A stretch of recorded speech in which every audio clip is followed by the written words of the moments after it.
స్వతంత్ర పౌరుల సమరం చేయక పనిని ఎందరూ విద్యార్థి స్వతంత్ర పౌరుల సమరం చేయక పనిని ఎందరూ విద్యసేన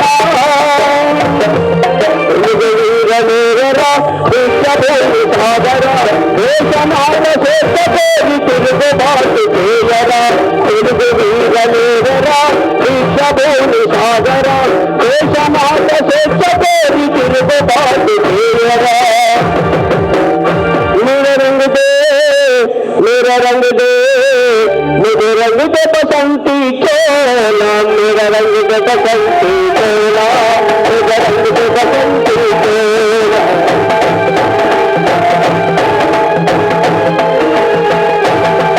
मेरा रंग दे बसंती चोला मेरा रंग दे बसंती चोला मेरा रंग दे बसंती चोला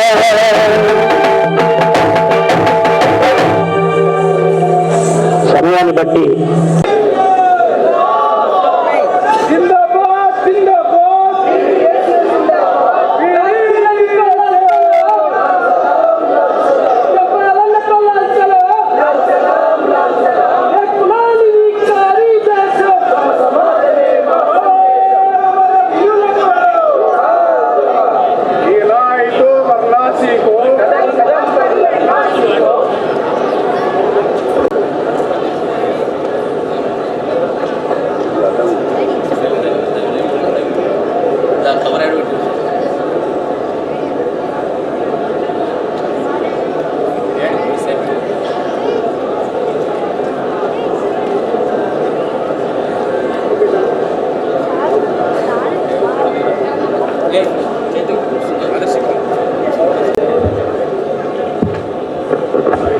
लाल सलाम लाल सलाम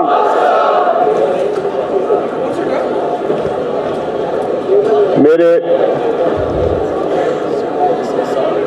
विचार पीठ पर बैठे हुए सभी मित्र और अब सब युवा प्रोग्रेसिव डेमोक्रेटिक स्टूडेंट्स यूनियन के बच्चों, मैं आप सबसे उम्मीद करता हूं कि मेरी थोड़ी भाषण की जो लाइन होती है वो आप शायद परिचित नहीं होंगे, लेकिन जब से आपका संगठन स्थापन हुआ है 1974, तब से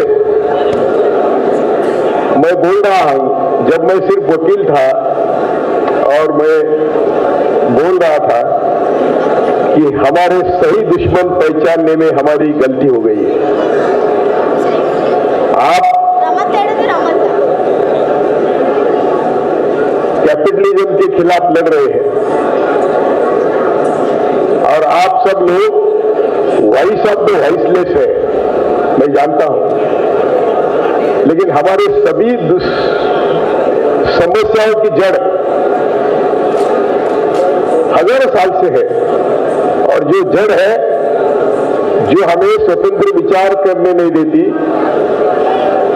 जो हमें स्वर्ग और नर्क, डर और लोभ से डराते हैं, जो हमें ईश्वर के नाम से डराते हैं, और वो हमारे देश पर हजारों सालों से रूल कर रहे हैं।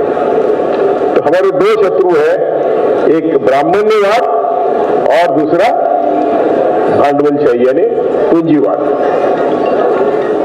आप देखिए कि हिटलर ने अपना देश बर्बाद किया था, खुद का देश बर्बाद किया था। मुसोलिनी ने आपका खुद का देश बर्बाद किया था। जापान ने, अमेरिका ने जापान को बर्बाद किया था। लेकिन वो देश, सारे देश हमारे आज कई गुना यानी लाखों गुना हमारे से आगे है। जापान तो बेचिराग हुआ था, तब वहां की समुराई नाम की उच्च वर्गीय जात थी और उन्होंने डिक्लेयर किया कि हम आज से सबसे नीच, क्योंकि हमें जापान का विकास करना है। लेकिन मैं अभी सब जेएनयू के देश भर के जो ब्राह्मण है, जो संघ में नहीं है, आरएसएस में नहीं है, मैं उनको विनती करता हूं कि ये दुनिया के इतिहास हमारे देश के सामने रखे, हमारे युवाओं के सामने रखे और उनको समझाए कि हमारे सभी दुखों की जड़ क्या है। अभी हम चर्चा कर रहे थे कि सभी संवैधानिक संस्थाओं पर कब्जा हुआ है और वो हमारे दुश्मनों का कब्जा हुआ है। विचारों से जो हमारे दुश्मन है उनका कब्जा हुआ है। कोई भी पब्लिक फिगर किसी भी मंदिर में जाने से खुद को रोकना चाहिए, क्योंकि ये हमारा संविधान है।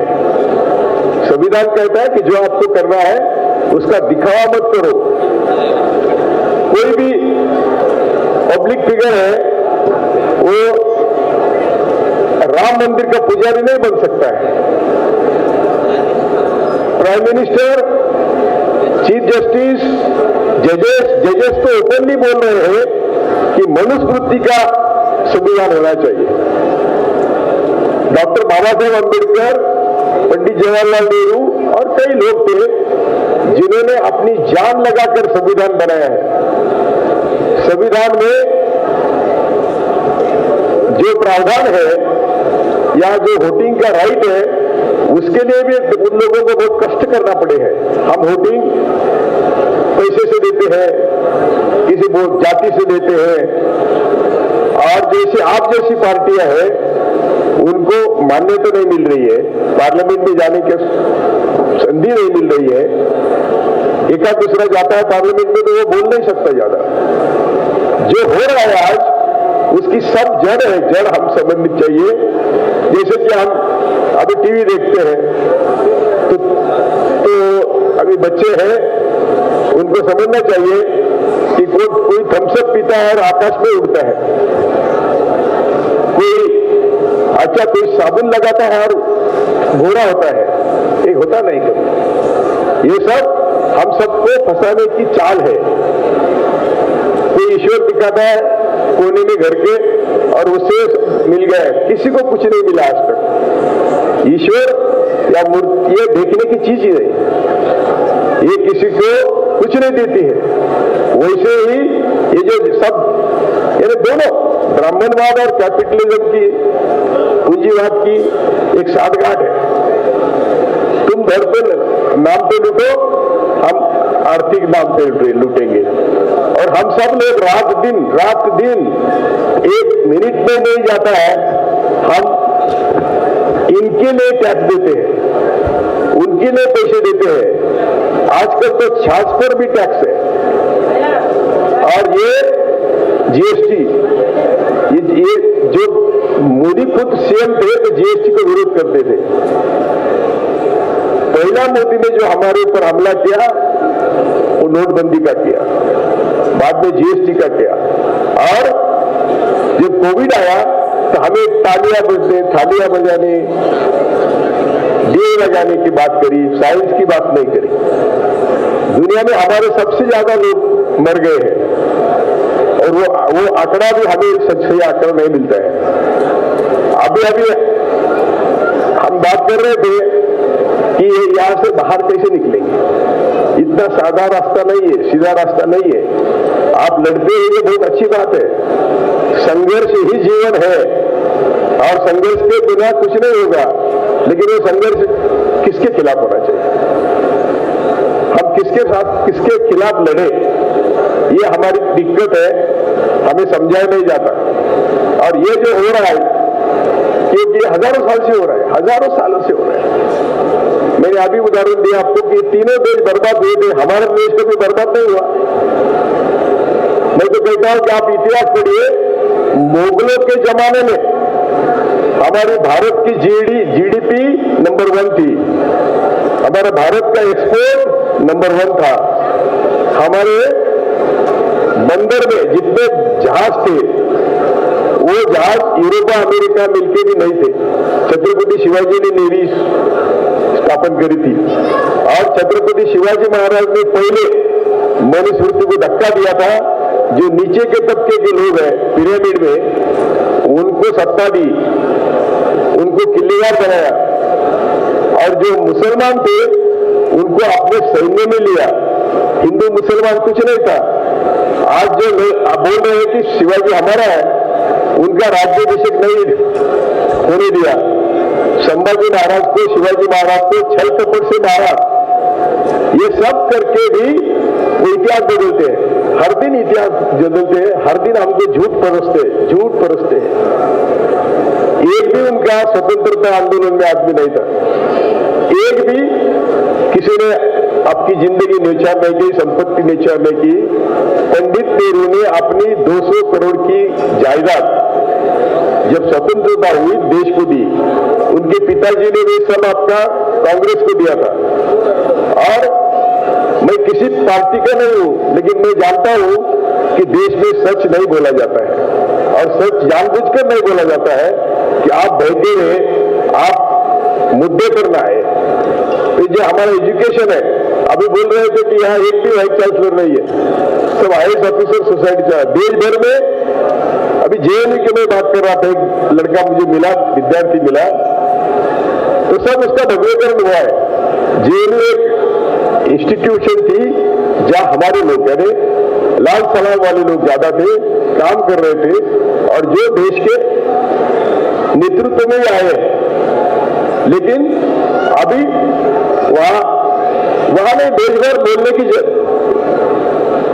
परवानगी नहीं है। अभी नए जो कानून आए हैं, वो कानून कहते हैं कि आप टेररिस्ट है क्या नहीं, ये कोर्ट में तय करेगा, सरकार तय करेगा। यानी तड़ी पार होम मिनिस्टर तय करेगा कि हम टेररिस्ट है या नहीं, नक्सलाइट या नहीं। मोदी खुद बोलता था कि नक्सलाइट हमारे हैं, हमारे लोग हैं। अभी बोलता है हम सब लोग अर्बन नक्सलाइट है। मेरे खिलाफ तो कई देश राज्य में केसेस चल रही है, लेकिन डरने से कुछ नहीं होगा।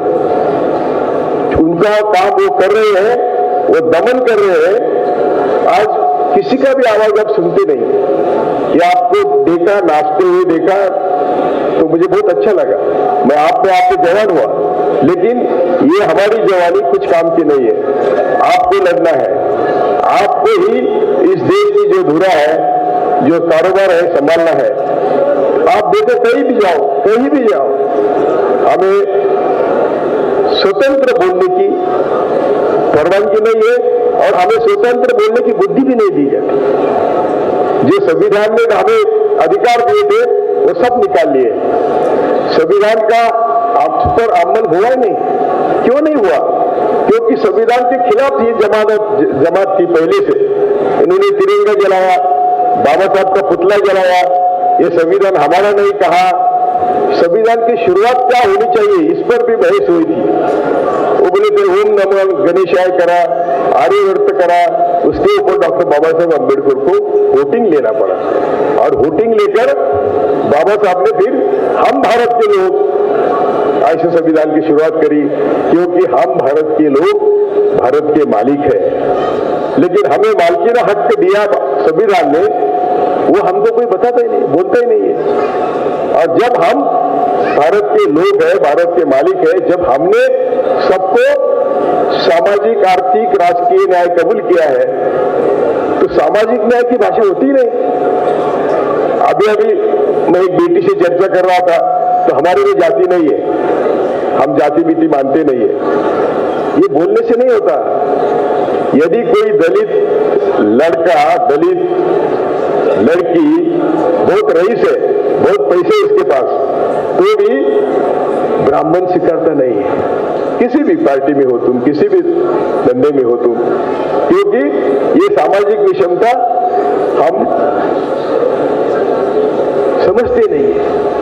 हमें समझना चाहिए कि हम ये सामाजिक विषमता के खिलाफ लड़ने के लिए संविधान हमारा शस्त्र है, संविधान हमारा हमें ताकत देता है, लेकिन हम लड़ते नहीं है। आज तो सामाजिक विषमता के खिलाफ लड़ने का कोई औपचार नहीं है, शस्त्रों का कोई इस्तेमाल नहीं करता है। वैसे ही आप स्वतंत्रता आंदोलन देखो, स्वतंत्रता आंदोलन में इन सब ने नकारा था। उनका सबसे बड़ा बंगाली नेता मुखर्जी, उन्होंने 1942 में ब्रिटिशों को लिखा था कि आप चिंता मत करो, स्वतंत्रता आंदोलन को हम कुचल देंगे।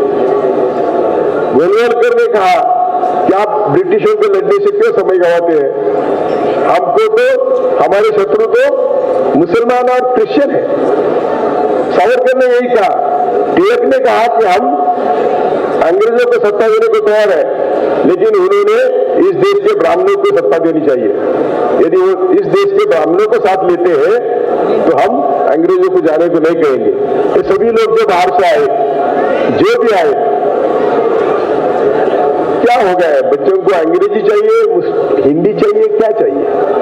सब लोग बच्चे जा रहे हैं, कोई बात नहीं, जितने हैं हमें समझना होगा, समझना पड़ेगा कि हमें क्या करना है। तो मैं बोल रहा था कि इन्होंने स्वतंत्रता आंदोलन को साथ दिया। सुभाष चंद्र बोस की जो स्वतंत्रता आर्मी थी, उसके खिलाफ सावरकर ने आर्मी खड़ी करी थी और वो सुभाष चंद्र के बोस के खिलाफ आर्मी भर्ती कर रहे थे। गोलवलकर, सावरकर ने तो कहा कि मुस्लिम हमारे शत्रु है और उनका निपात करने के लिए उनके जो बहनें हैं गरोदर, उनके पेट फाड़ना चाहिए और वो बच्चा पेट में मारना चाहिए। सावरकर के ये लिखित है और ये सब जो हम ये हिस्ट्री है वो अभी हमको कोई सिखाएगा नहीं, ना हमें कोई बताएगा, ना एजुकेशन में इसका अंतर्भाव है। और एजुकेशन में तो अभी उल्टा कह रहे हैं कि सावरकर, गोलवलकर भी स्वतंत्र सैनिक थे।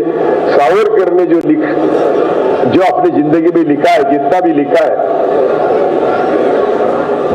वो सब हमें बर्बाद करने के लिए लिखा है। वो कहते हैं कि जो भी भारत में जन्मा वो सब हिंदू है, हिंदू बीज का है। आप जरा पढ़िए। और आज हिंदू राष्ट्र की भाषा हो रही है। सरदार पटेल ने कहा था कि हिंदू राष्ट्र एक पागलपन है। सुभाष चंद्र बोस ने कहा था कि आरएसएस, और भगत सिंह, सुभाष चंद्र बोस ने कहा था कि आरएसएस एक धोखा है, धोखेबाज इंस्टीट्यूट है। सरदार पटेल ने भी कहा था कि आरएसएस पर कभी भरोसा नहीं करना चाहिए। नेहरू ने कहा था कि हम जब आरएसएस बोलता है कि हम पूर्व में जा रहे हैं तो हमें दूसरे 3 दिशा खोजनी है, पूर्व में नहीं जाना है। तो ये जब सब लोगों ने हमको बताया, आपको समझाने की कोशिश करी, हम लोग समझ नहीं रहे हैं। हमारा जो रात दिन जो लड़ाई चल रही है वो अलग रास्ते से चल रही है। हम कभी भी, बाबा साहब ने कहा था कि इक्वालिटी में appear to be fiction, but equality के बिना कोई गवर्नमेंट नहीं चलता। संविधान में भी बाबा साहब ने डायरेक्टिव प्रिंसिपल में कहा है कि जो भी नया कानून आएगा उस कानून में प्रावधान होना चाहिए इक्वालिटी का। अभी इक्वालिटी का तो कोई बात ही नहीं करता। इक्वालिटी की बात करने वाला अछूत है, समता की बात करने वाला अछूत है। तो हम देश को कैसे चलाएंगे? समता के बिना, दोनों समता, सामाजिक समता, आर्थिक समता के बिना हम देश नहीं चला सकते। नई अर्थनीति आई वो भी हमारे संविधान के खिलाफ थी। 90 में जो नई अर्थनीति आई तब से आप बोल रहे हैं कि नई नीति हमारे खिलाफ है। अभी बच्चों को लगता होगा या कोको वाला आया, थम्सअप आया, वो क्या हमारे विकास के लिए आया क्या? उद्योगपति के विकास के लिए आया। जो भी आया, टीवी आया, मोबाइल आया, तो मैं तब से बोल रहा हूं, जब मोबाइल आया यानी टेक्नोलॉजी आई तो मैं बोल रहा था कि हमारा देश इतना बुरा है, ये टेक्नोलॉजी का उपयोग मिस इन्फॉर्मेशन के लिए करेगा।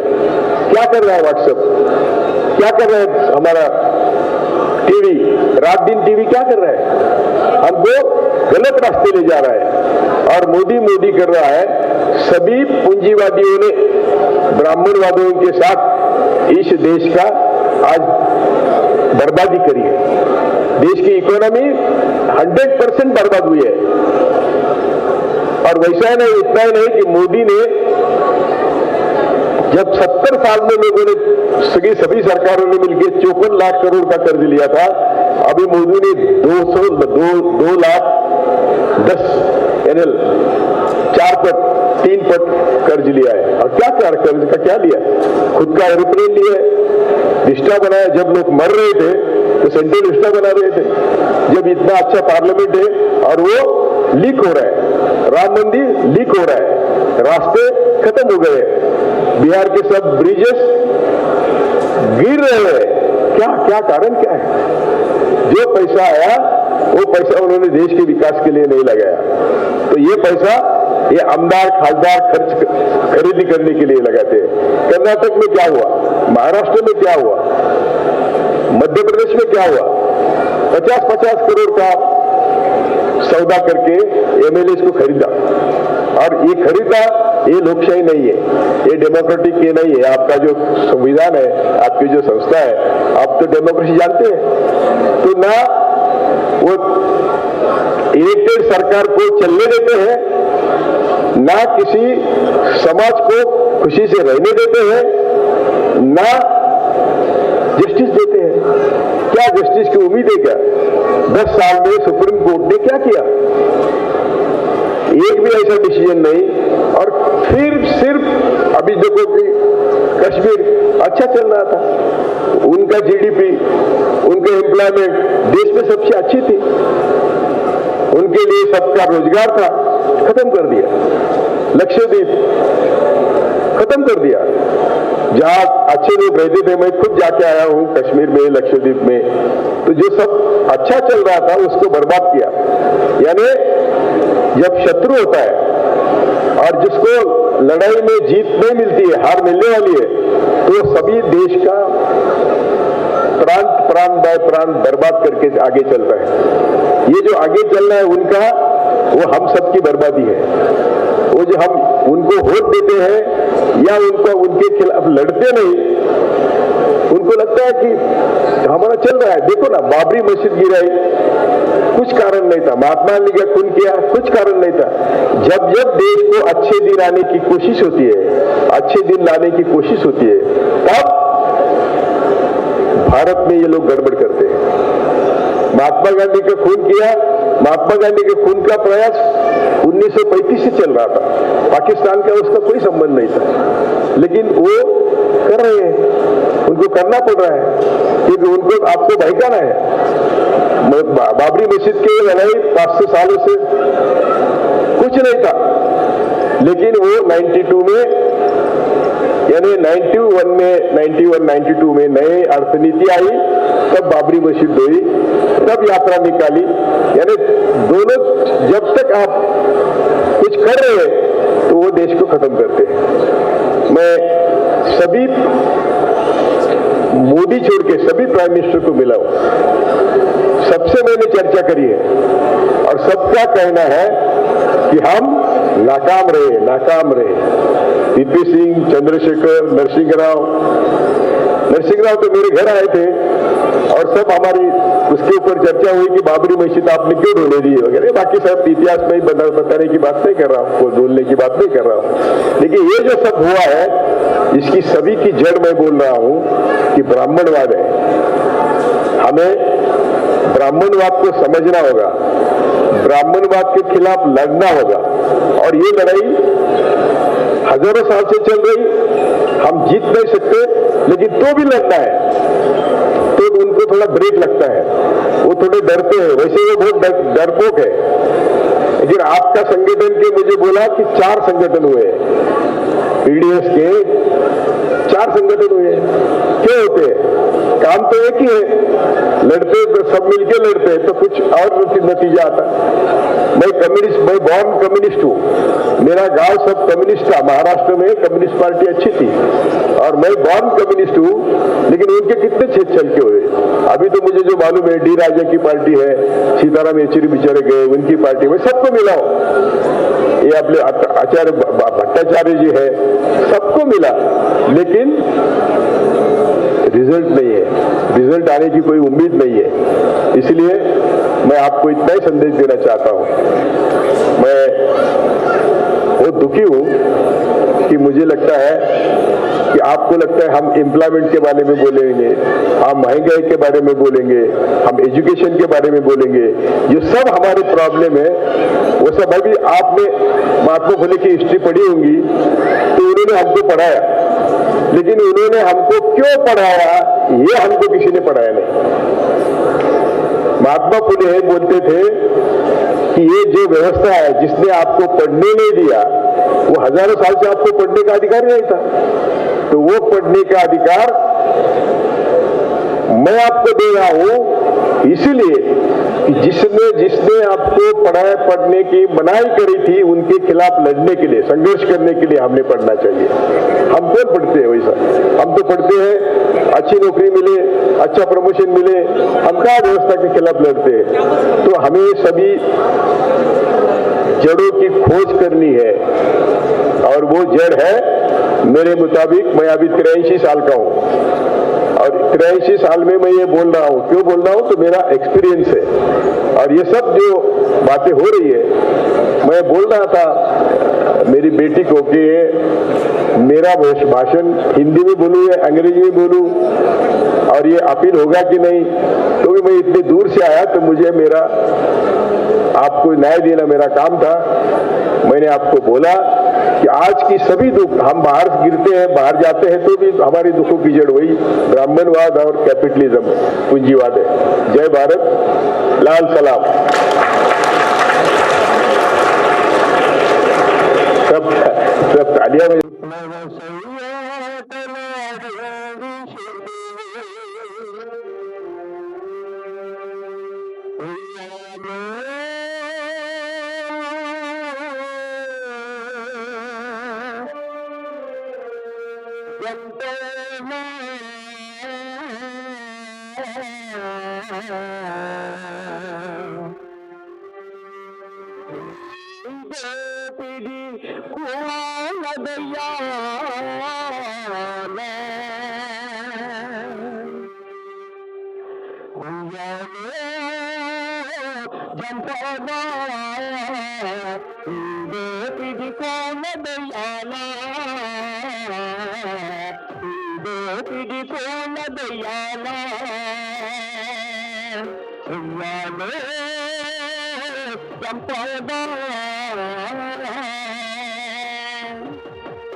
దోపిడి పూల దయ్యాలా ఈ దోపిడి పూల దయ్యాలా సంపద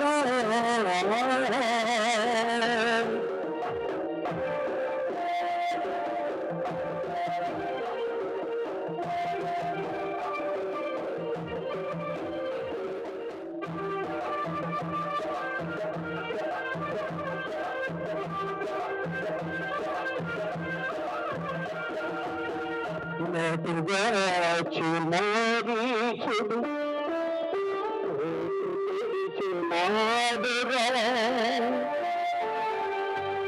నాటుగాచి మారుతుడు కోటు పొడిచి మాడురా కప్పివేసి పోలీసులు కాల్చి చంపినారురా కప్పివేసి పోలీసులు కాల్చి చంపినారురా నెత్తి కందులో నదీర భిరజాల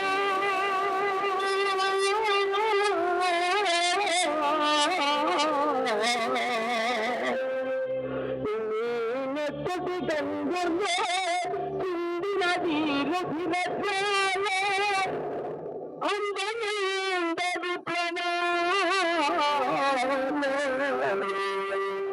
సూర్యుడు పొడిచాడురా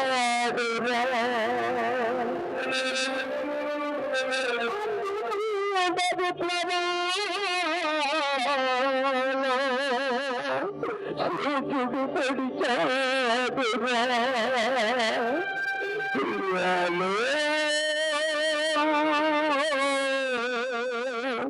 జంపమా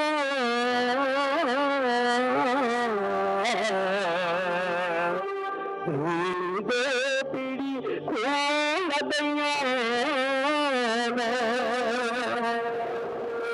ప్రగతిశీల ప్రజాస్వామ్య విద్యార్థుల ప్రగతిని ప్రగతిశీల ప్రజాస్వామ్య విద్యార్థుల ప్రగతిని సాక్షి వ్యక్తి వాదకుడిని విప్లవాల ప్రేముడిని విద్యార్థుల ఉద్యమాల వేదికంత దంపాల ప్రసాదు దైవైన పవిత్రవాంతి వేసిన పుణ్యతాదు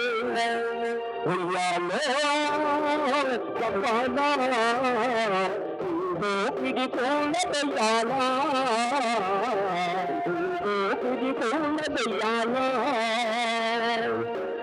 కంటిన ఈ వ్యవస్థను తమిళ నీలురా కంటిన ఈ వ్యవస్థను తమిళ నీలురా నీ లక్ష్యం మరువమురా నీ మార్గం విడవమురా పునగమ్యం చేరుదాత సాగునందు కోటమురా విప్లవం చిరంజీవి చిరంజీవి నీవురా చిరంజీవి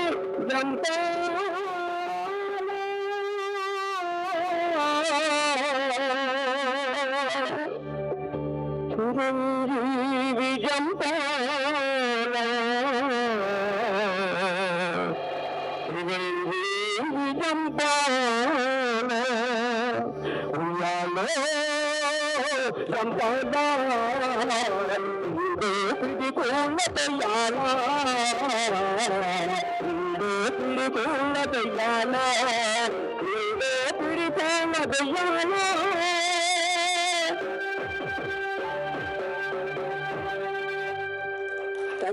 అతిథిగా వచ్చిన జస్టిస్ కోల్సా పాటిల్ గారు, విద్యార్థి సంఘ నాయకులు, అలాగే గతంలో పీడిఎస్ సంస్థ బాధ్యతలు తీసుకొని నిర్వహించిన చాలామంది ఇక్కడ ఉన్నారు. ఈ సంఘంతో గత 50 ఏళ్ళుగా ప్రయాణం చేసిన నాకు కూడా ఈ సంఘము ఎదిగిన స్థితి ఇవాళ వాళ్ళు నిరంతరంగా వాళ్ళు చేసిన పోరాటాలు, వాళ్ళు చేసిన త్యాగాలు ఇవాళ ఈ మాత్రమైన ప్రజాస్వామ్యం మిగిలి మనము భవిష్యత్తు గురించి మాట్లాడుకోవడానికి ఒక అవకాశం వచ్చింది.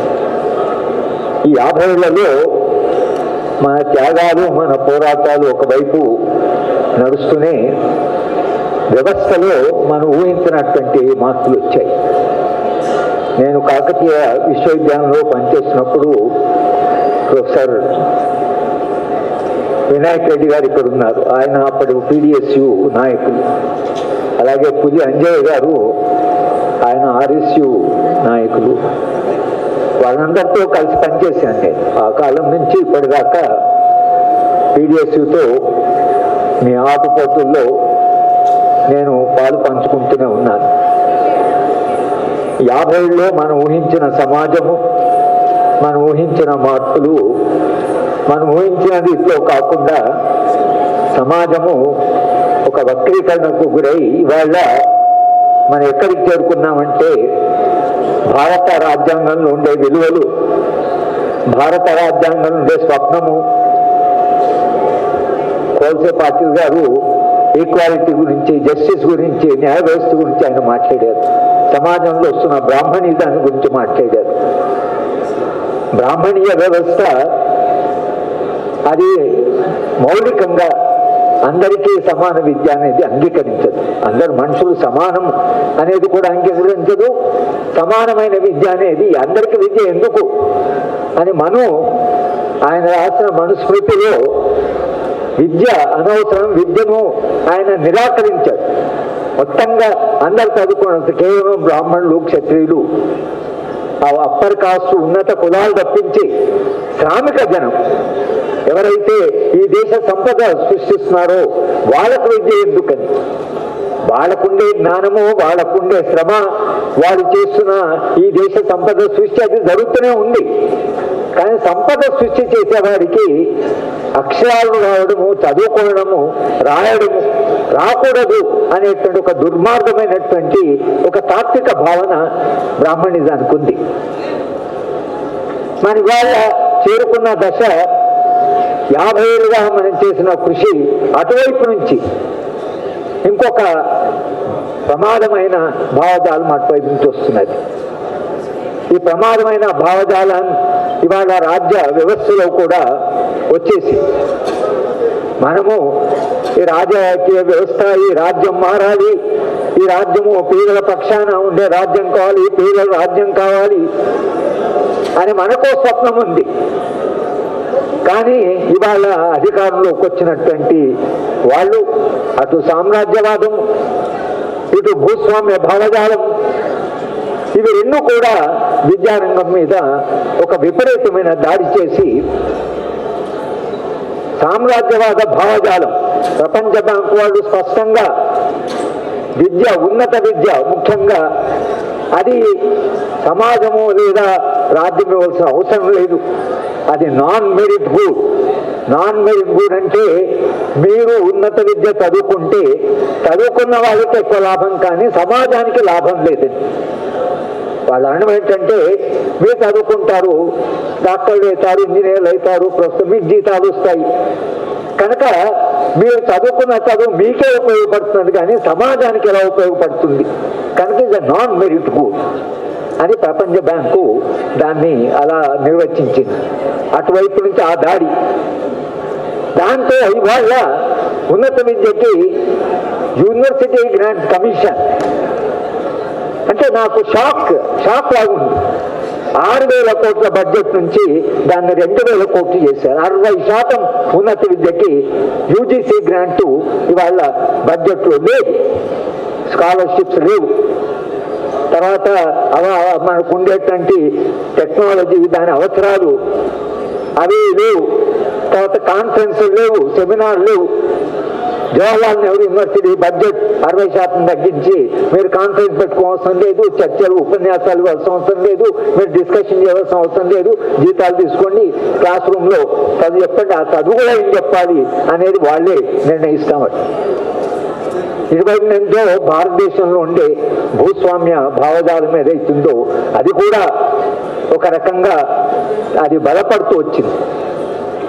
సామ్రాజ్యవాదము, భూస్వామ్య భావజాలం, ఒక కార్పొరేట్ వ్యవస్థ, ఇవన్నీ కలిసి ఇవాళ పేద పిల్లలకి, గ్రామీణ ప్రాంతాలు ఉండే పిల్లలకి, దేశంలో అన్యాయానికి వేల సంవత్సరాలుగా గురైనటువంటి పిల్లలు మొట్టమొదటిసారిగా తమ తల్లిదండ్రులు మా పిల్లలు చదువుకోవాలి, వాళ్ళ జీవితం బాగుపడాలి, మాలా కాకుండా వాళ్ళు మెరుగైన జీవితం కావాలి అని మొట్టమొదటిగా అతిపేద తల్లిదండ్రులు కూడా మా పిల్లలు చదువుకోవాలంటున్నారు. ఉస్మాన్ యూనివర్సిటీలో ఇవాళ మీరు మొత్తంగా ఎవరు పిల్లలు చదువుకున్న వాళ్ళంటే దళిత వర్గాల నుంచి, బీసీల నుంచి పేద పిల్లలే ఎక్కువ మంది గ్రామీణ ప్రాంతాల నుంచి వస్తున్నారు. ఎప్పుడైతే పేద పిల్లలు ఉన్నత విద్యకు రావడం ప్రారంభమైందో ఉన్నత విద్య కూలిపోవడం ప్రారంభమైంది. గ్రాంట్స్ లేకుండా మేము ఇక్కడ ఉస్మానియాలో చదువుకున్నాం.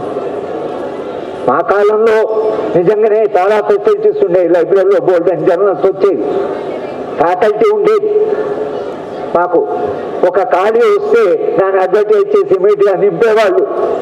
ఇవాళ ఫ్యాకల్టీ లేదు, అంతా కాంట్రాక్ట్ అని, గెస్ట్ లెక్చరర్స్ అని, వాళ్ళకు అంటే వాళ్ళకు కావాల్సిన భద్రత లేదు. వాళ్ళు రీసెర్చ్ గైడ్ చేయడానికి వీలు లేదు, రీసెర్చ్ గైడ్స్ లేరు, స్కాలర్షిప్స్ కూడా ఇవ్వకపోతే ఇంకా విద్యార్థులు పేద కుటుంబాలు ఎట్లా చదువుకుంటారు అనే ఒక మౌలిక ప్రశ్న పీడిఎస్ అడుగుతూనే ఉంది. దానికి మనం పోరాటాలు చేస్తూనే ఉన్నాం. విద్యా పరిరక్షణ కమిటీ ఆర్గనైజ్ సెక్రటరీ లక్ష్మీనారాయణ గారు అయితే ఆయన కాళ్లకు గజ్జలు కట్టుకొని రాష్ట్రం అంతా తిరిగాడు. మేమంతా నిరంతరంగా విద్య గురించి మాట్లాడుతూనే ఉన్నాం. అయినా కూడా అధికారంలో ఉండేవాళ్ళు ఎవరైతున్నారో వాళ్ళు అందరికీ విద్య ఎందుకు అసలు చాలు, కొంతమంది చదువుకునే చాలు అనేటువంటి దశకు వచ్చారు. కనుక రాజ్యం తాను నిర్వహించవలసిన పాత్ర ఈ సమాజాన్ని మార్చి భారత రాజ్యాంగంలో ఉండే పీఠిక ప్రకారం సామాజిక న్యాయము, సమభావన, తర్వాత సమిష్టి జీవనం, న్యాయం, సామాజిక న్యాయం, స్వేచ్ఛ, స్వతంత్రంగా మాట్లాడుకోవాలి అనే సమున్నతమైన మానవ విలువలు ఏవైతున్నాయో అవన్నీ కూడా విధ్వంసం అవుతున్నటువంటి ఒక విషాద సందర్భంలో మన వాళ్ళ 50 ఏళ్ళ మనం సెలబ్రేషన్ చేసుకుంటున్నాం. కనుక విద్యారంగము తీవ్ర సంక్షోభంలో ఉంది. అటు కేంద్ర ప్రభుత్వము, ఇటు రాష్ట్ర ప్రభుత్వాలు. మొత్తంగా విద్యకు బడ్జెట్ ఇవ్వండి అంటే బడ్జెట్ను ఇవ్వడానికి వాళ్ళు సిద్ధంగా లేరు, వీళ్ళు సిద్ధంగా లేరు. ఈ మొత్తం మీద ఇవాళ ఒక్కొక్క విశ్వవిద్యాలయం కూలిపోతున్నది. అద్భుతమైన విశ్వవిద్యాలయాలు ఇవాళ ఒక విషాదమైనటువంటి దశలో ఉన్నాయి. విద్య ఇక స్కూల్ విద్య వరకు వస్తే మొత్తం ప్రైవేటీకరణ, ఇంగ్లీష్ మీడియం.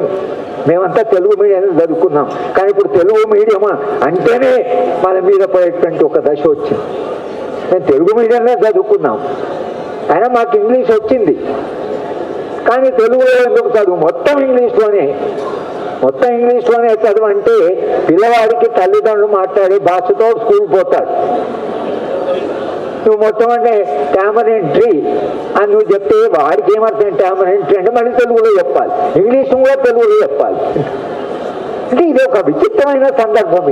ఇంగ్లీషే మనం లిబరేట్ చేస్తున్నాను. అది సరే, దాని జోలికి మేము కూడా విద్యా పరిరక్షణ కమిటీలో మొత్తంగా ఒక ప్రజాభిప్రాయము, మార్కెట్ చాలా ఒక సక్సెస్ఫుల్గా ఒక ప్రజాభిప్రాయం చేసిన ఇంగ్లీష్ చదువుతూనే ఇంగ్లీష్ చదివితేనే విదేశాలు పోతారు, ఇంగ్లీష్ చదివితేనే ఉద్యోగాలు వస్తాయి. ఇట్లా ఒక ప్రచారం జరిగింది. సరే, ఆ విషయము తాత్కాలికంగా మనము దాని గురించి మాట్లాడకపోయినా మొత్తంగా విద్యారంగంలో వచ్చినటువంటి మార్పు ఏంటంటే ప్రైమరీ స్కూల్ నుంచి ప్రభుత్వ స్కూళ్ళల్లో విద్యని పూర్తిగా కూర్చారు.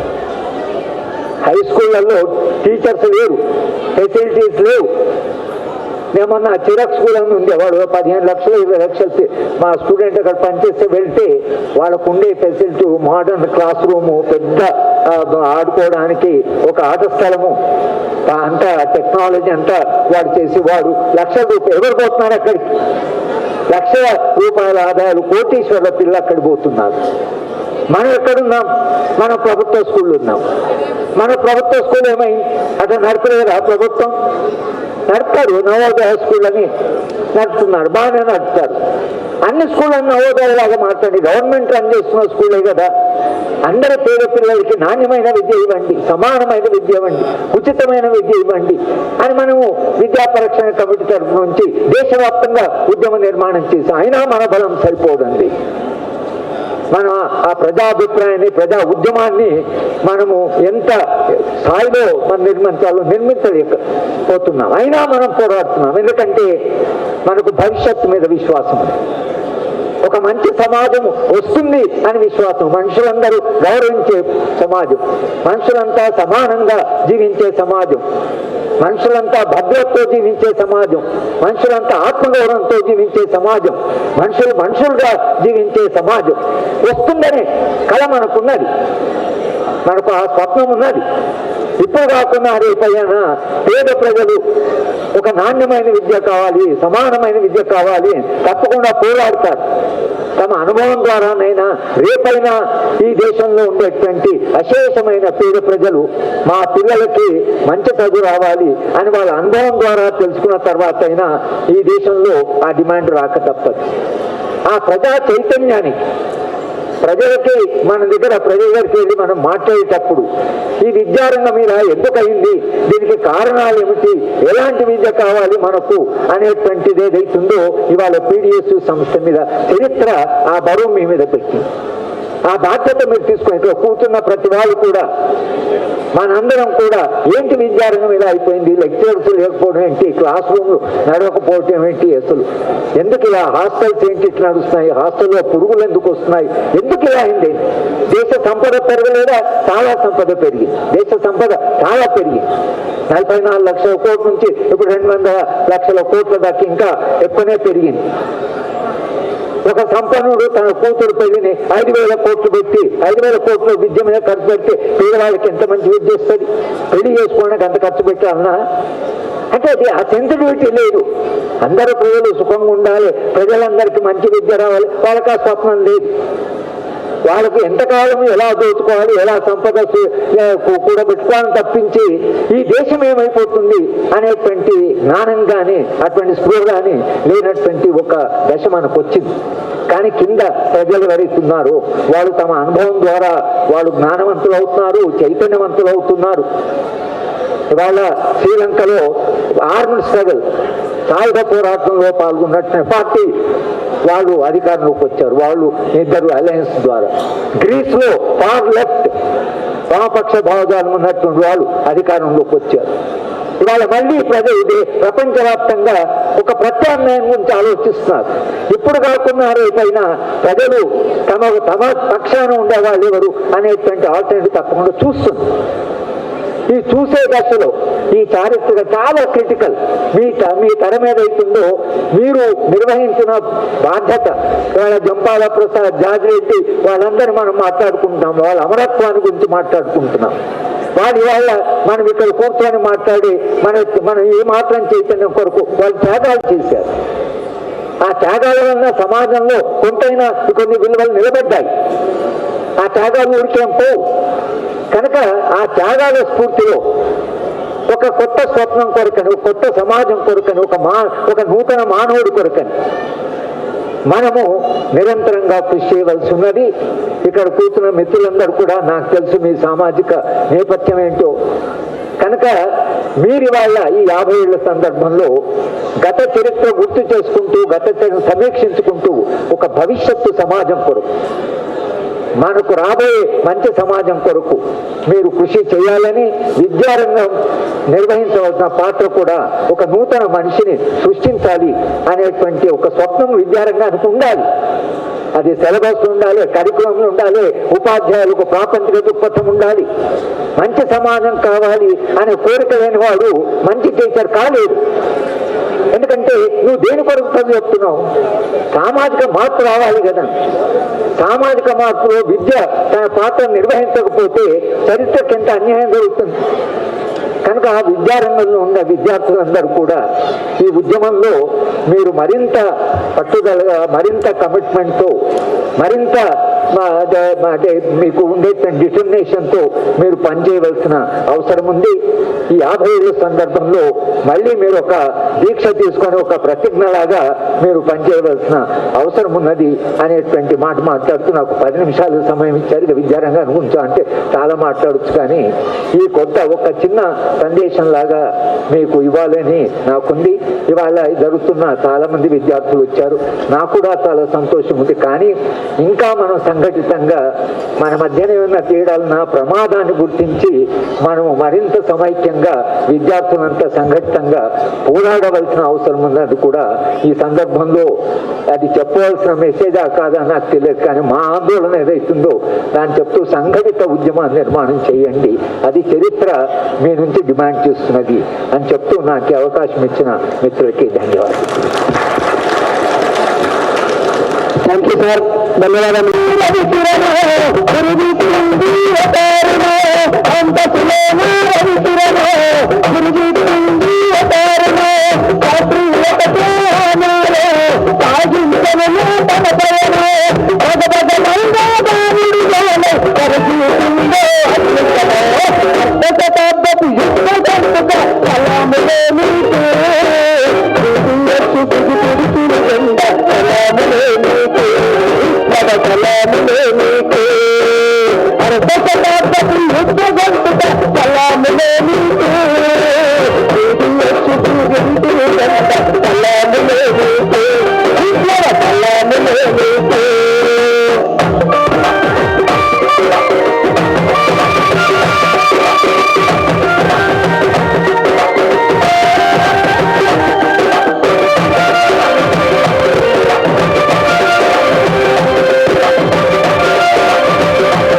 అక్షరాలు మనగలగడమే కాకుండా అభివృద్ధి చెందడం అనేది చరిత్రలో చాలా అరుదైన విషయం.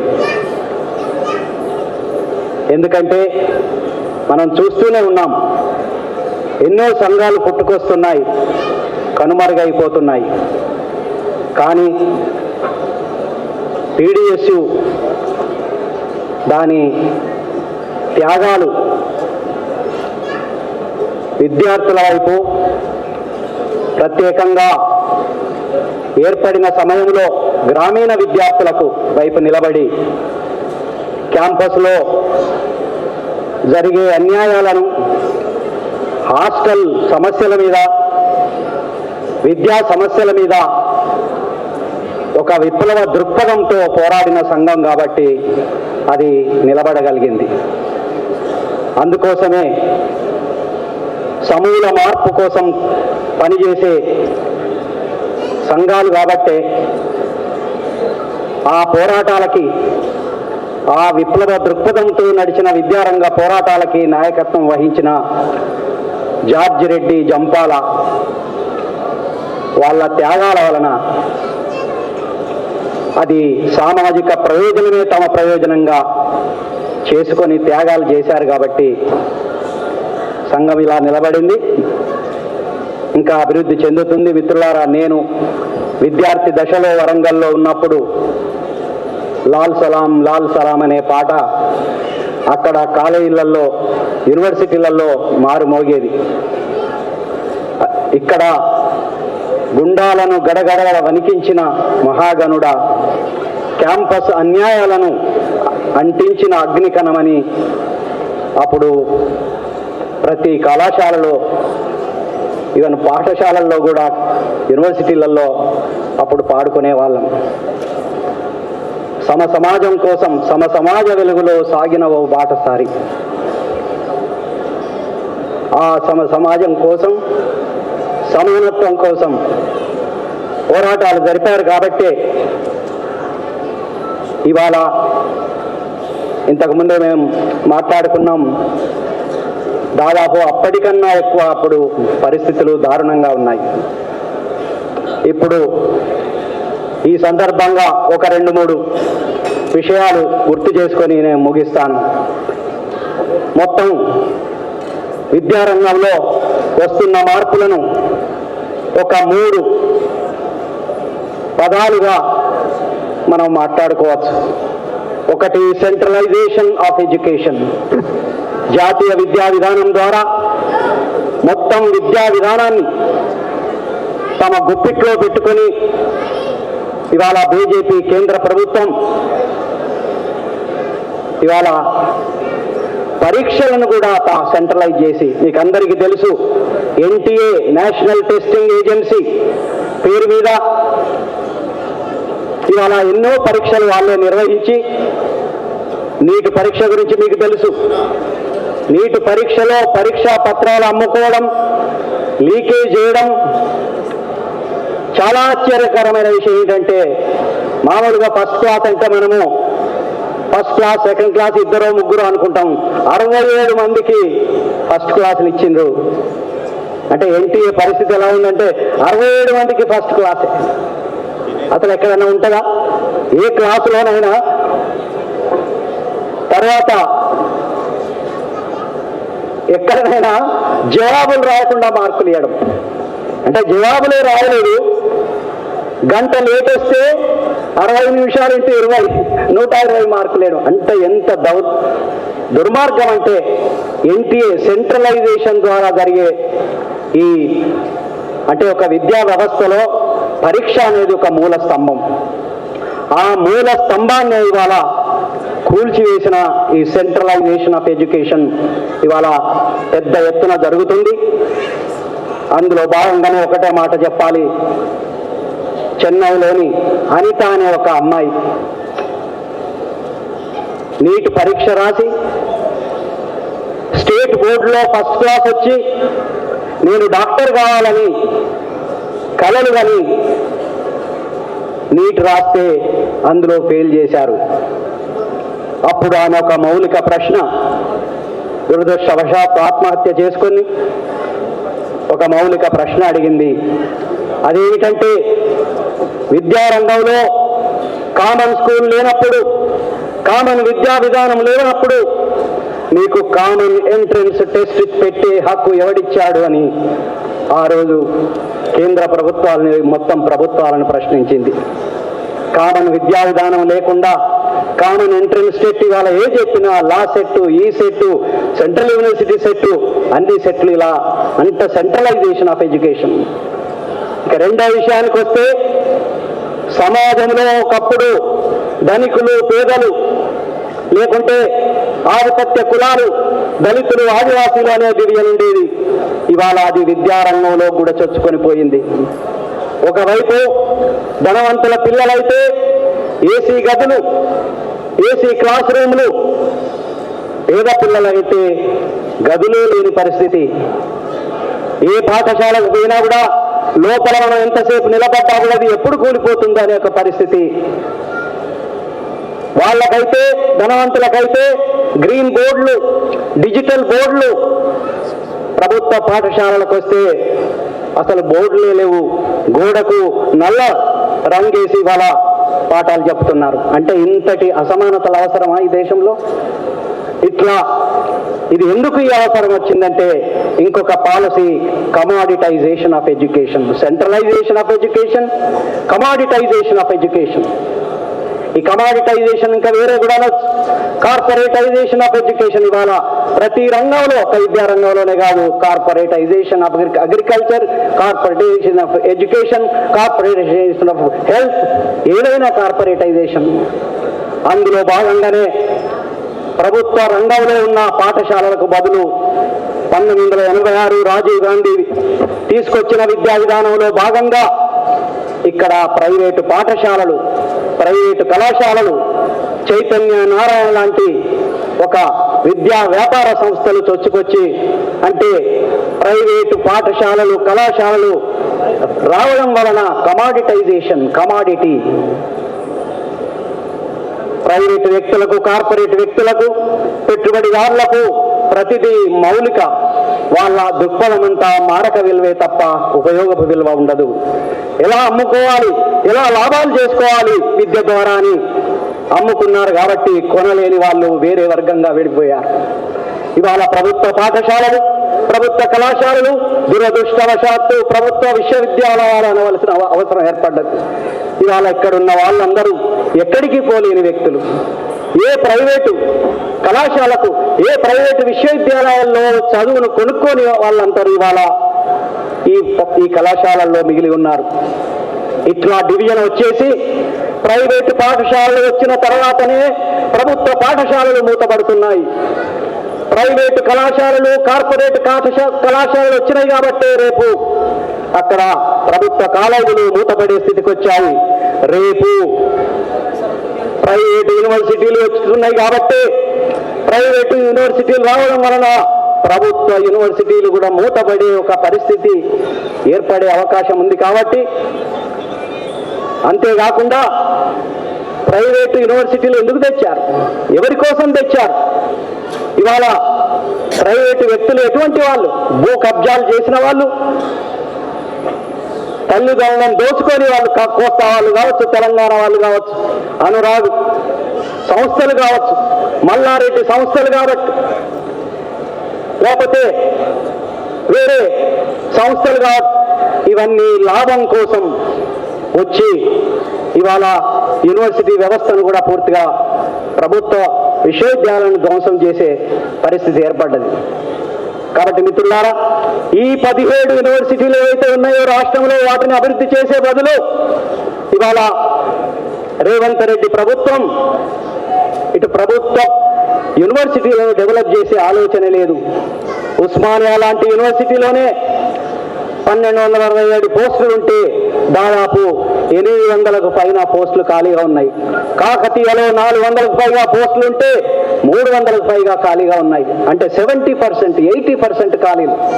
వీటిని నింపే బదులు, ఇక్కడ వసతులు కల్పించే బదులు, ఇక్కడ లైబ్రరీలు, ల్యాబ్లు డెవలప్ చేసే బదులు ఇవాళ వాళ్ళు చేసే పని ఏమిటంటే ఈ యూనివర్సిటీలను మేము పట్టించుకోకుండా మేము చేసే పని ఏంటంటే స్కిల్ యూనివర్సిటీ తీసుకొస్తున్నాం. ఎవరి కోసం ఈ స్కిల్ యూనివర్సిటీ? స్కిల్ యూనివర్సిటీ తీసుకొచ్చి అక్కడ మహేంద్ర అనేవాడు ట్రాక్టర్లు తయారు చేసి లాభాలకు అమ్ముకొని రైతులను దోపిడీ చేసే ఒక మహేంద్రకి ఇవాళ చైర్మన్గా చేశారు. అక్కడ మేము స్కిల్స్ నేర్పిస్తామని చెప్తున్నారు. కానీ విషయం ఏంటంటే ఎవరి స్కిల్స్ మీరు నేర్పిస్తున్నారు?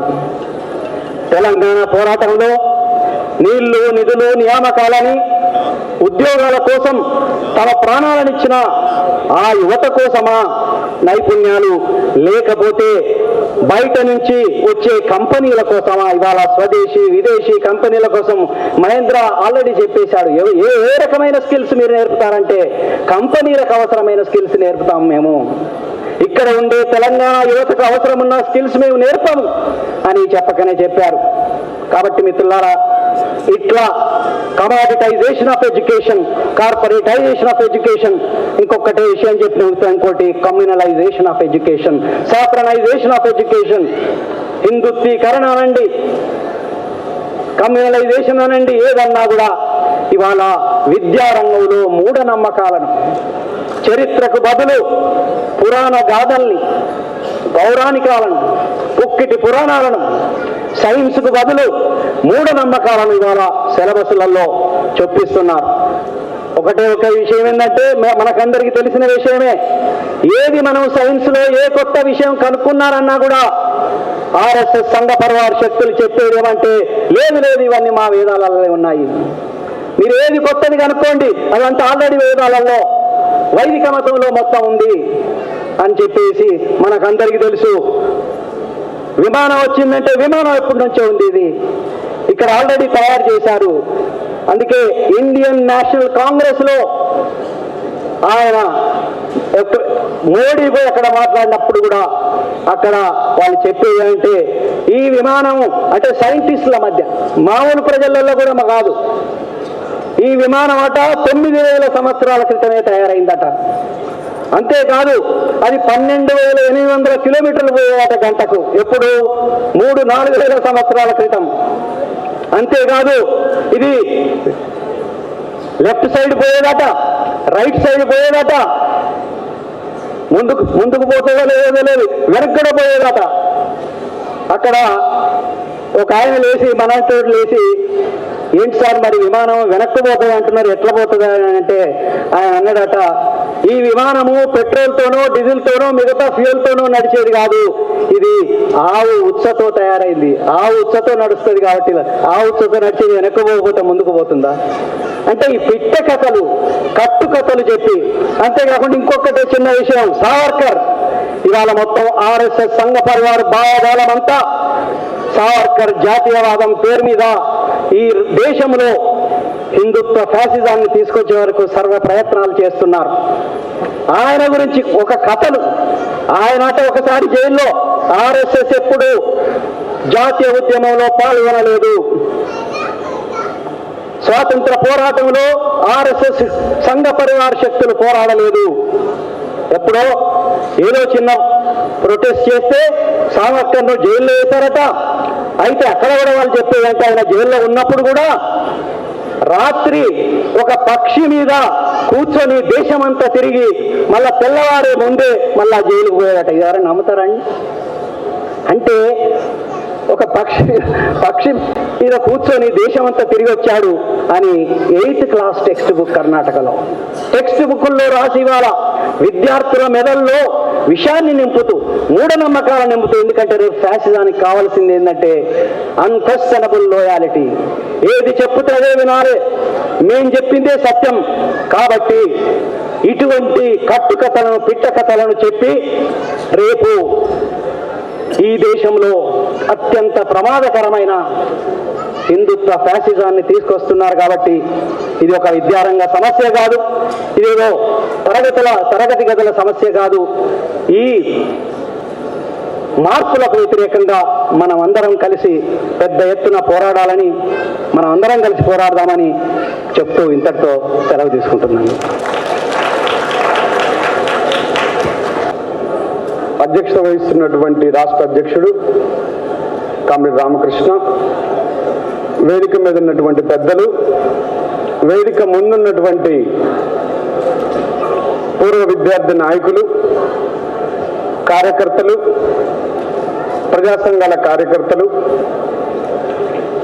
నేటి తరం ఈ తరం మాదే అంటూ హాస్టల్స్ నుంచి, హై స్కూల్స్ నుంచి, డిగ్రీ కాలేజీల నుంచి PDSU 50వ ఉత్సవాలకు తరలి వచ్చినటువంటి విద్యార్థి లోకం అందరికీ ముందుగా విప్లవ అభినందనలు తెలియజేస్తూ 1999 సంవత్సరంలో ఇదే ఠాగూర్ ఆడిటోరియం వేదికగా సిల్వర్ జూబ్లీ ఉత్సవాలు జరిగినప్పుడు ఖమ్మం ప్రాంతం నుంచి PDSU కార్యకర్తగా, ఉత్సవాలకి డిగ్రీ ఫైనల్ ఇయర్ చదువుతున్న కార్యకర్తగా రావటం, ఇవాళ 25 ఏళ్ల కాలం గడిచిన తర్వాత 50వ ఉత్సవాలకు ఇదే ఉస్మానియా యూనివర్సిటీలో అధ్యాపకుడిగా ఉండి మాట్లాడటం PDSU ఇచ్చిన స్ఫూర్తి, PDSU ఇచ్చిన బలం తప్ప మరొకటి కాదు అని చెప్పి సందర్భంగా తెలియజేస్తూ, ఒక సాధారణ గ్రామీణ ప్రాంత విద్యార్థిని,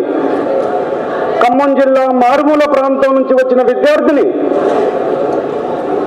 ఒక సాంప్రదాయమైనటువంటి భావజాలం ఉన్న విద్యార్థిని ఒక PDSU కార్యకర్తగా మలిచి మీలాగా జెండా పట్టుకొని పాతికేళ్ల క్రితం ఉస్మానియా యూనివర్సిటీని మొదటిసారి చూసిన నేను ఆ మరుసటి సంవత్సరం నుంచి ఈ 25 ఏళ్లుగా ఈ ఉస్మానియా యూనివర్సిటీలో ప్రగతిశీల విద్యార్థి ఉద్యమ భావజాలాన్ని ప్రత్యక్షంగానో పరోక్షంగానో మోస్తూ ఉండటం, మీలో ఒకటిగా భాగంగా ఉండటం PDSU సంస్థ జీవితంలో ఒక మరచిపోలేనటువంటి, ఒక ఉన్నతమైనటువంటి ఒక వ్యక్తిగా ఈ 100 ఏళ్లు దాటిన ఈ యూనివర్సిటీలో ఒక ఆచార్యుడిగా నేను ఉండటం అనేది PDSU నాకు ఇచ్చినటువంటి ఒక వరం తప్ప మరొకటి కాదు అని చెప్పి వినమ్రంగా విద్యార్థులకు తెలియజేస్తున్నాను.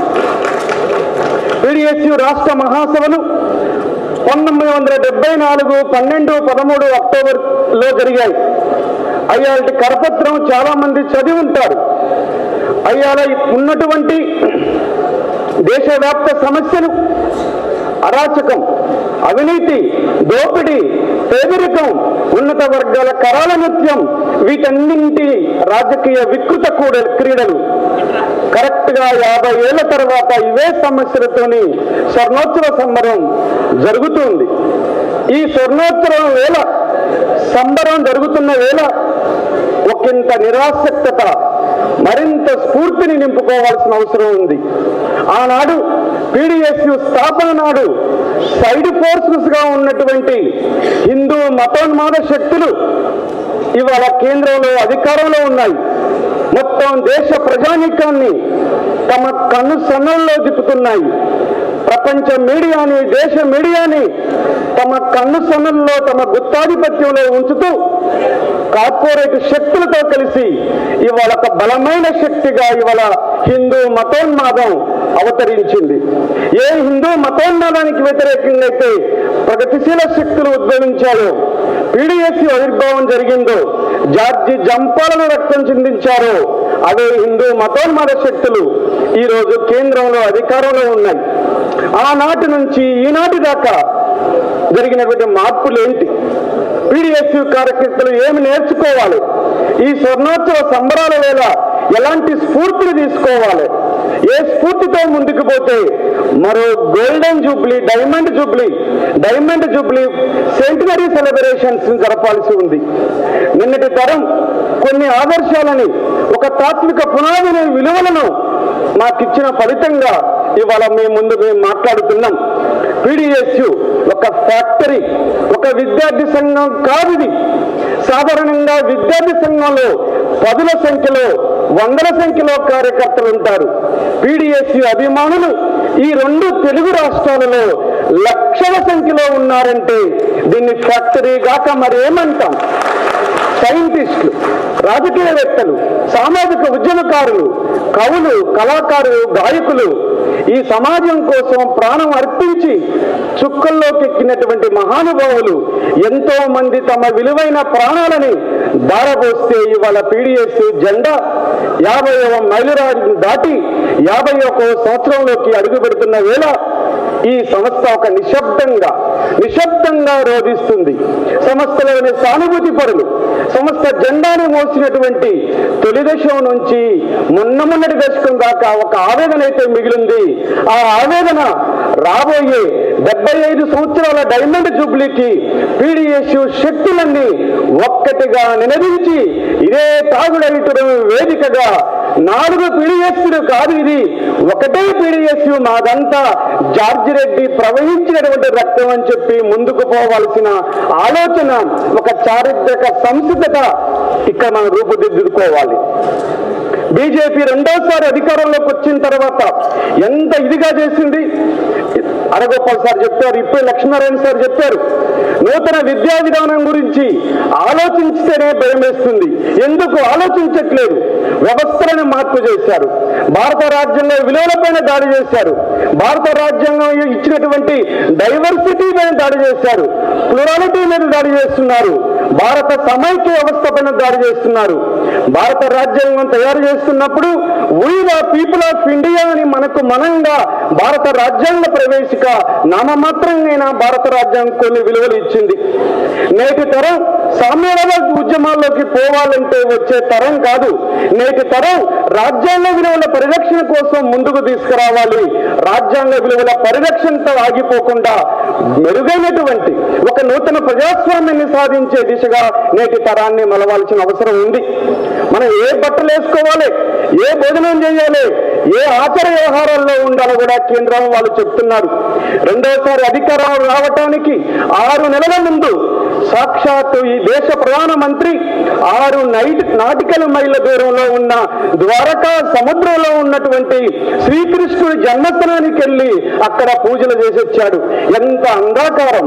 శ్రీకృష్ణుడు అనేటటువంటి ఒక పరమాత్ముడు ఉన్నాడు, 6 నాటికల మైళ్ళ దూరంలో ఉన్నాడు. ద్వారకా ఇవాళ సముద్రంలో ఉందని చెప్పి పురాణాలను చరిత్రగా భ్రమింపజేస్తున్నారు. పురాణం ఎప్పుడు చరిత్రకి నిలబడినటువంటి ఒక అభూత కల్పన. అట్లాంటి అభూత కల్పనలు, అంధవిశ్వాసాలు ఇవాళ భారతదేశంలో చరిత్రగా రూపొందిస్తున్నారు. ఈవేళ ప్రగతిశీల శక్తులపై మరింతమైనటువంటి బాధ్యత ఉందని చెప్పి ప్రగతిశీల విద్యార్థి ఉద్యమ కార్యకర్త భావించాలి. మరొక పక్క భారతదేశానికి ఆయుపట్టైనటువంటి భిన్న సంస్కృతిపై దాడి చేస్తున్నారు. యూజీసీని తీసేసి యూజీసీ స్థానంలో HESI higher education council of India అనే ఒక మతోన్మాద సంస్థను భారతదేశ ప్రభుత్వంలో చెప్పు చేతుల్లో ఉండేటటువంటి ఒక ప్రభుత్వాన్ని నాగపూర్ కేంద్రంగా, RSS కేంద్రంగా నడపబోయేటటువంటి ఒక కీలుబొమ్మ వ్యవస్థను తీసుకొస్తున్నారు. ఈ దేశంలో దళిత, పీడిత, గిరిజన, ఆదివాసీ బిడ్డలు చదువుకుంటున్నారంటే యూజీసీ ఇస్తున్నటువంటి ఫండింగ్ వల్ల, యూజీసీ ఇస్తున్నటువంటి ఫెలోషిప్ల వల్ల. ఉస్మానియా లాంటి యూనివర్సిటీల్లో ఫెలోషిప్లు తీసుకుంటున్నారు. సుఖదేవ్ తోరాట గారు యూజీసీ చైర్మన్ ఉన్నప్పుడు కొన్ని నూతన సంస్కరణలు తీసుకొచ్చారు. ఆ నూతన సంస్కరణలన్నీ మడుగులో తొక్కుతూ ఇవాళ పెద్ద ఎత్తున HECIని తీసుకొస్తున్నారు. భారతదేశ భిన్నత్వాన్ని తీసేస్తున్నారు. ఇది సమైక్య వ్యవస్థ కాదు, ఇది ఏకకేంద్ర వ్యవస్థగా మారుస్తున్నారు. అసలు భారతదేశ రాజ్యాంగంలో సెక్యులరిజం అనే పదమే లేదు. అంబేద్కర్ గారు ఏనాడు సెక్యులరిజం గురించి మాట్లాడలేదని చెప్పి కేంద్ర మంత్రులు మాట్లాడుతున్నారు. భారత రాజ్యాంగం స్పష్టంగా ఈ దేశం సార్వసత్తాక ప్రజాస్వామిక లౌకిక గణతంత్ర రాజ్యం అని చెప్పి అంబేద్కర్ గారు చాలా స్పష్టంగా రాజ్యాంగ ప్రవేశికలో చెప్పారు. రాజ్యాంగ ప్రవేశిక ఈ దేశానికి అంతరాత్మ లాంటిది.